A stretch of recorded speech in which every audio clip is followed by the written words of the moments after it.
Selamat malam Bapak Ibu dan Saudara terkasih dalam Kristus. Perkenalkan, nama saya Agung F. Adi, pewarta pengajar dari Pertusan PDPKK Santo Arnoldus Jansen Dekenat Bekasi. Nah, terima kasih Romo Lukini Kasius PR yang telah memberikan pencerahan tentang Roh Kudus dengan simbol air yang memberikan kesegaran yang menghidupkan bagi kita semua. Bapak Ibu terkasih, pengalaman pribadi, saya merasakan bahwa Roh Kudus seringkali hadir dalam perjalanan kehidupan saya. Salah satunya adalah sebagai alat kontrol diri, agar saya tidak semakin jauh dari Tuhan. Seringkali ketika mengalami persoalan kehidupan, Roh Kudus hadir mengingatkan akan firman Tuhan yang pernah kita baca dan kita renungkan atau kita dengar. Saat merasa tersakiti misalnya, saya merasa bahwa dalam hati ada yang mengingatkan akan pengampunan yang tidak terhingga. Ketika saya menyampaikan kepada Tuhan, Tuhan, saya tidak bisa mengampuni. Saya merasakan muncul pula, doakan dia. Tuhan, saya tidak rela mendoakan dia terus-menerus, karena dia telah memusuhi kita ya tentunya ya. Ada yang terngiang di dalam hati saya, doakan dia terus. Ternyata dengan perlahan saya dapat mengampuni melalui doa. Perasaan merasa lebih merdeka di dalam hati, tidak terkekang oleh rasa sakit hati dan marah. Ketika kita melaksanakan perintahnya, ternyata ada kesegaran batin, sehingga terbukti ketika ketemu dengan orang itu, luka dan sakit hati tidak kita rasakan lagi. Selain menjadi kontrol diri, dalam perjalanan kehidupan saya, seringkali merasakan bahwa Roh Kudus, Tuhan menjadi tumpuan seolah ketika jalan tidak ada lagi. Roh Kudus memberikan solusi akan apa yang kita perlukan. Mungkin bila ada yang orang lain bilang, kebetulan. Di dalam kita sebagai orang beriman, tidak ada yang kebetulan.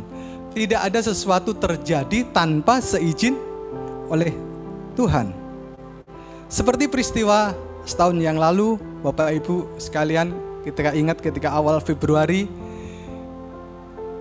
terjadi pandemi di awalnya. Saya merasakan bahwa saat itu ada aliran Roh Kudus yang sebagai sharing saya pada awal pandemi Februari lalu, di mana banyak orang tersentak akan keadaan yang tiba-tiba berubah seketika. Termasuk usaha kami ya, yang merosot begitu tajam. Di tempat sekitar usaha kami itu di warungku, di daerah Bekasi, karena kami dari Bekasi. Saat itu ada beberapa kumpulan ojek online yang terdampak.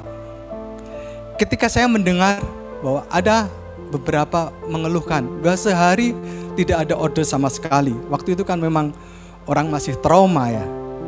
Tidak ada order, ada yang cuma satu. Bahkan bagaimana ketika ada yang merasa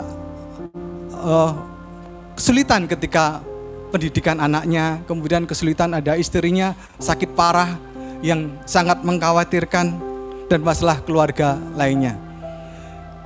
Pada awal pandemi tahun lalu memang protokol kesehatan sosialisasinya belum seperti sekarang. Saat itu tentunya saya memohon kepada Tuhan untuk pemulihan ekonomi saya. Tetapi ada dorongan yang begitu kuat, bagaimana saya menolong mereka. Ada dorongan bagaimana saya menolong, bukan yang lebih kuat lagi di situ. Saya hanya berdoa kepada Tuhan, dalam kondisi saat ini Tuhan, saya tidak mampu, tapi saya percaya bahwa jika Engkau menghendaki, saya serahkan semuanya. Saya mau menjadi alat-Mu. Saya serahkan semuanya pada Tuhan.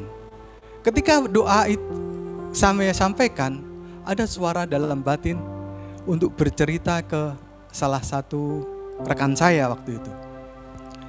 Ya, tiba-tiba bayangan seorang rekan yang begitu yang begitu jelas kepada siapa gitu. Saya berdoa kepada sahabat saya, kemudian dia di PDPKK Anodus juga. Ketika saya cerita, ada kelegaan dalam hati, kesegaran. Oh, udah cerita nih. Tapi apa yang terjadi? Teman saya juga, waduh, saya prihatin, saya juga tidak bisa membantu. Nah, dalam kondisi seperti itu, saya juga, saya udah melaksanakan apa yang dorongan di dalam hati. Singkat cerita, 2 hari setelah kejadian tersebut, teman saya tadi menelpon saya, Pak Agung, bisakah membantu? Ini ada orang pengen membantu ojek online, tapi tidak tahu caranya. Dia kepengen membantu tapi kepada orang yang tepat. Nah, puji Tuhan. Ternyata teman saya tadi juga terdorong untuk bercerita kepada salah satu rekannya. Bukan banyak orang, tapi salah satu. Seperti saya tadi juga. Sehingga dia ketemu kepada salah satu orang yang pengen sekali membantu, tapi dia tidak tahu caranya. Ya. Pucuk dicinta ulam tiba. Sesuatu yang tidak terbayangkan ketika kita menuruti atau melakukan apa yang menjadi dorongan hati. Dan saya percaya itu adalah dari Roh Kudus. Kalau dari Roh Kudus, tentunya kita akan merasakan bahwa ada sesuatu yang segar. Meskipun kadang-kadang kita tidak suka ya, tapi ada suatu kelegaan di situ. Saya sungguh luar biasa jika kita menyerahkan segalanya kepada Roh Kudus. Ternyata Dia sendiri yang berkarya dan tentunya kita hanya menyiapkan diri untuk menjadi alatnya. Kelegaan dan kesegaran senantiasa hadir jika kita mengundang Roh Kudus. Khususnya segala niat baik kita, tapi seperti yang tadi saya ketika membantu orang lain tidak bisa, kita serahkan pada Tuhan. Ternyata Tuhan memberi jalan keluar. Kita ingat di Roma 8 ayat 28. Kita tahu sekarang bahwa Allah turut bekerja dalam segala sesuatu yang mendatangkan kebaikan. Nah, Bapak Ibu, satu hal yang saya mau sampaikan bahwa ternyata dengan membantu para ojek online maksudnya, menginspirasi bisnis kami untuk melakukan bisnis online. Ternyata pemulihan terjadi, bahkan lebih dibandingkan sebelum masa pandemi. Beruntung ada pandemi kalau saya mau egois, tapi ini kan kondisi seluruh dunia mengalami. Kita harus berdoa supaya tetap selesai. Yang mau saya katakan Bapak Ibu, bukan teori tetapi nyata bahwa Roh Kudus hadir membantu kita, menolong kita, memberikan kesegaran dalam diri kita kalau kita serahkan semuanya kepada Tuhan. Tadi singkat cerita yang saya sampaikan, saya hanya menuruti apa yang ada di dalam dorongan batin. Ternyata Roh Kudus yang bekerja dan Roh Kudus memberi jalan baik kepada saya, kepada teman, dan kepada orang yang pengen membantu. Puji Tuhan, Roh Kudus begitu dahsyat. Kita ingat di Matius 6 ayat 33 ya. Tetapi carilah dahulu kerajaan Allah dan kebenarannya, maka semuanya akan ditambahkan kepadamu. Ketika kita berpikir ke orang lain, ternyata itu berbalik kepada diri kita dan pemulihan terjadi seperti yang saya alami di awal pandemi pada sekitar Februari yang lalu. Kita menyadari bersama bahwa kalau kita mengundang Roh Kudus seperti yang Romo Luki sampaikan tadi, kita serahkan segala pergumulan, Roh Kudus akan berkarya dan bekerja sesuai dengan kehendak-Nya. Roh Kudus telah hadir di dalam diri kita masing-masing ketika kita dibaptis. Nah, apakah Roh Kudus itu selalu kita sapa, selalu kita ajak untuk berdiskusi atau kita mohon ketika kita mengalami, atau hanya saja ketika kita mengalami suatu pergumulan, tentunya mari kita bersama senantiasa mengajak Roh Kudus untuk hadir dan berkarya di dalam setiap kehidupan kita. Banyak sekali peristiwa-peristiwa semacam sejenis yang saya sampaikan tadi, yang menurut orang lain mungkin ada yang bilang kebetulan, tapi tidak ada yang kebetulan di dalam Tuhan.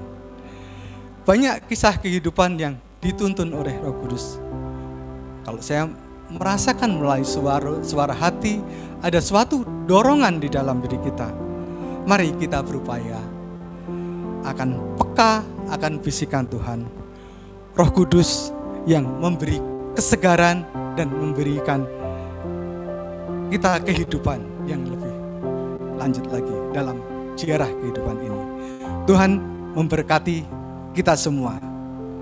Bapak Ibu terkasih, mari kita siapkan hati kita untuk berdoa bersama dengan pujian pengantar doa.